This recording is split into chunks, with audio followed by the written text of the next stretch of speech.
डमट डमट डमट demon Ninad डमर वयम चकार चंड तांडवम तनोतु रे शिव शिवम धगत धगत धगत जवल ललाट पट्ट पावके किशोर चंद्र शेखरे रति प्रतिक्षाम मम धराधरेन्द्र नंदिनी विलास बंधु बंधुरा स्फुर दिगंत संतति प्रमोद मान मानसे। क्योंकि शायद कम लोगों को यहां यह मालूम हो कि संस्कृत विश्व की सबसे वैज्ञानिक भाषा है। सेम पेट्रोदा यहां बैठे हैं, वो साक्षी होंगे इस बात के कि जब दुनिया में टॉकिंग कंप्यूटर बनाने की बात चली तो प्रश्न उठा कि कौन सी भाषा उसके लिए चुनी जाए, क्योंकि कंप्यूटर का अपना कोई विवेक नहीं होता। जो आप बोलते हैं वही वो लिखता है और जो लिखा जाता दिया जाता है उसी को वो पढ़ता है। इसलिए भाषा व्याकरण की दृष्टि से भी वैज्ञानिक होनी चाहिए और ध्वनि की दृष्टि से भी। जो बोला जाए वही वो पढ़े। आज गर्व से माथा ऊंचा करके कह सकती हूं कि विश्व की तमाम भाषाओं की समीक्षा करने के बाद जिस भाषा को सर्वथा उपयुक्त पाया गया कंप्यूटर के लिए वो संस्कृत है। क्योंकि जैसे अंग्रेजी में NO नो भी नो है और KNOW भी नो है। अब अगर आप कंप्यूटर को बोलें आई नो दिस तो लिखेगा INO नो दिस, कोई अर्थ ही नहीं निकलेगा उसका। कहीं T साइलेंट हो जाता है तो कहीं E साइलेंट हो जाता है।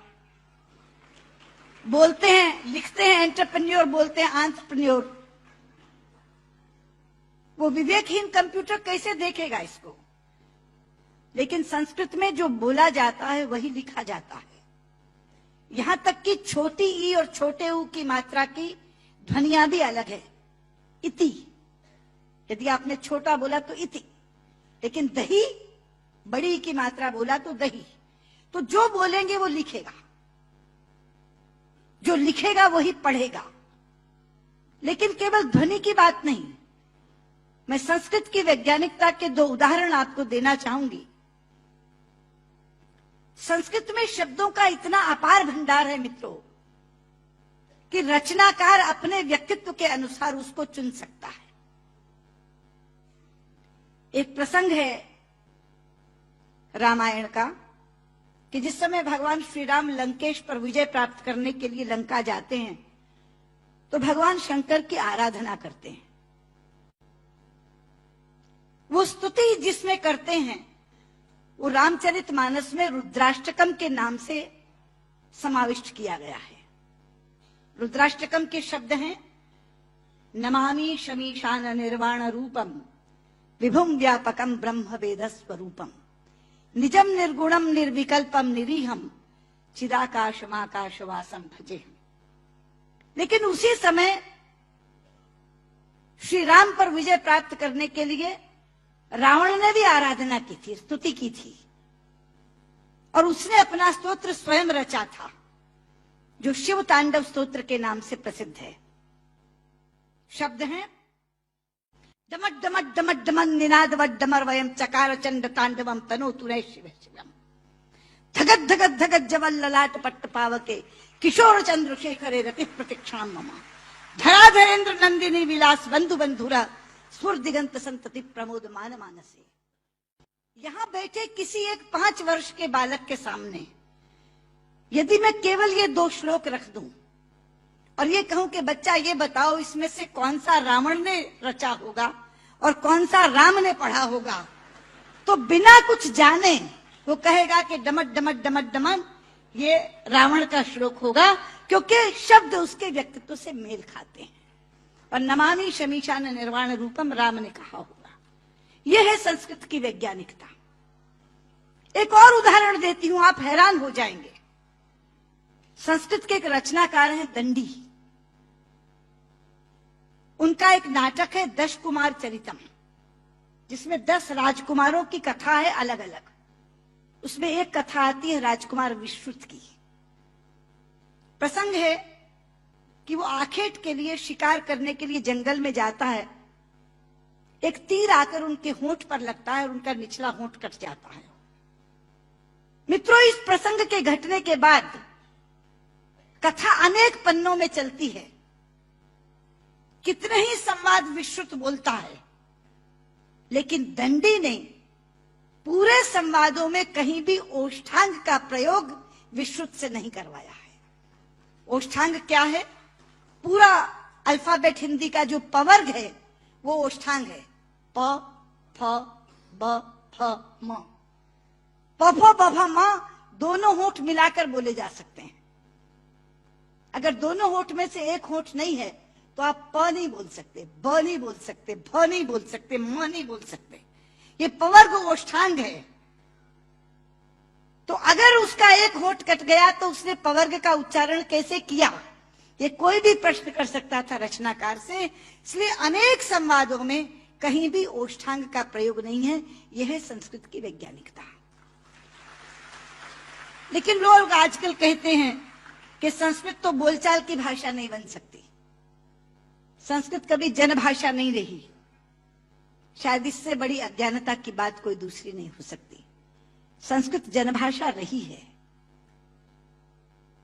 छोटे लोग, अनपढ़ लोग, बिना विद्यालय में गए लोग संस्कृत बोलते रहे हैं। राजा भोज के काल में एक प्रसंग आता है कि राजा भोज एक बार अपने प्रजा का हालचाल जानने के लिए जंगल से जा रहे थे। सामने से एक लकड़हारा आ रहा था।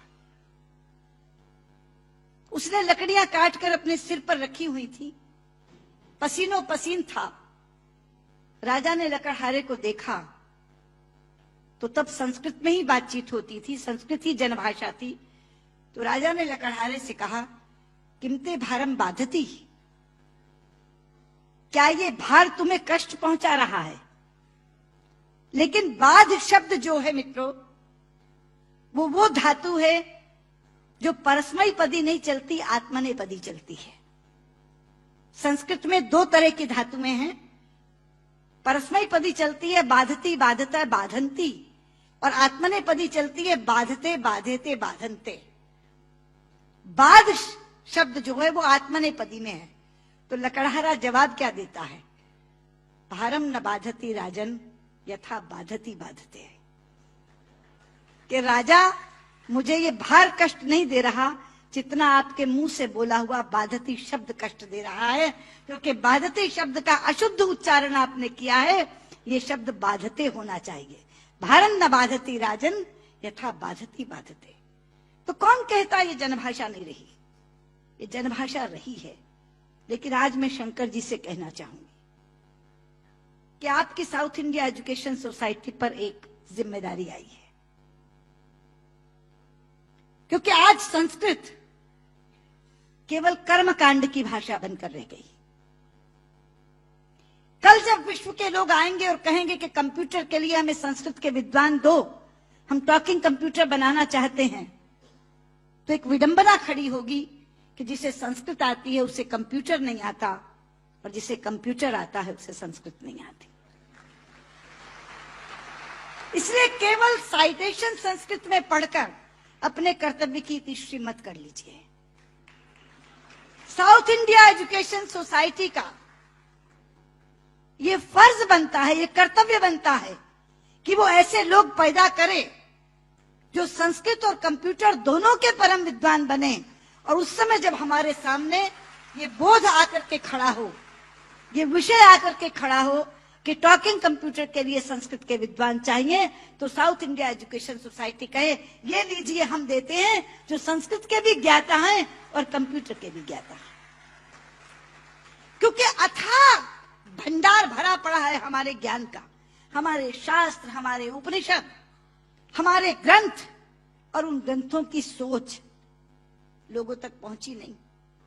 आज अभी शंकर जी अपने प्रारंभिक वक्तव्य में कह रहे थे, उदार चरिता नाम वसुधैव कुटुंबकम। ये संस्कृत जानने वाले की सोच है। संस्कृत बोलने वाला पूरी पृथ्वी को परिवार मानता है, वसुधैव कुटुंबकम। संस्कृत बोलने वाला पृथ्वी को परिवार मानता है, और अंग्रेजी बोलने वाला विश्व को बाजार मानता है। और ये सोच का अंतर है, क्योंकि परिवार में प्यार होता है मित्रों, बाजार में व्यापार होता है, केवल व्यापार, शुद्ध व्यापार।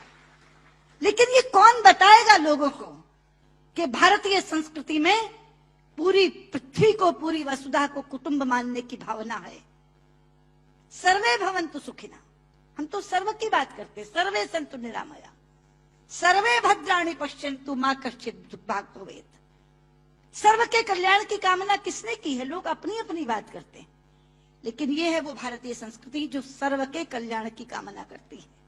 इसलिए बहुत ज्यादा आवश्यक है कि ये ज्ञान जो छिपा पड़ा है पुस्तकों में, केवल इस कारण नहीं पहुंच पा रहा कि ऐसी भाषा में है जो भाषा मृतप्राय होती जा रही है, जो भाषा केवल मंत्रोच्चार की भाषा बन गई है कि विवाह पद्धति करानी है, जन्म मरण कराना है तो पंडित जी को बुला लो, वो भी अपना आधा अशुद्ध और आधा शुद्ध बोल के चले जाते हैं, क्योंकि उनको भी कोई टोकने वाला नहीं, उनको भी कोई कहने वाला नहीं कि आप क्या कर रहे हैं।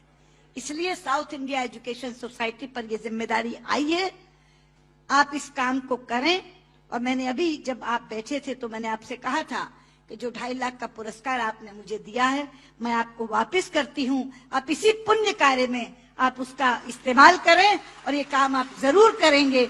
मुझे लगता है तभी मेरा यहाँ आना सार्थक होगा। बहुत बहुत